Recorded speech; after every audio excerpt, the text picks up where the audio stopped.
You know, Christine, spring also means boys volleyball. This past week, two East Bay schools met up in Pleasanton as Amador Valley hosted James Logan. And we are in P-Town. James Logan, or J-Lo as Christine likes to call him, taking on Amador Valley. Game one, Logan's Avjit Man slam. Logan takes game one, 25-19. Game two, AV looking to even things up. Jake Borman gets the point, but the Dons would fall again, 25-23. Down 2 games to none, AV's Greg Ballard puts the Dons back on track. AV wins game 3, 25-22. Seesaw thing going on in game 4. Logan here, Jason Brown getting vertical, 22-21, Logan.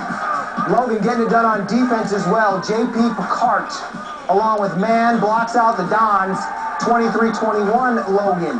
Logan gonna finish this thing off. Man, the slam one more time. That thing's not coming back. That's your game winner. 25-23, the score in the fourth game. Logan beats AV 3 games to 1.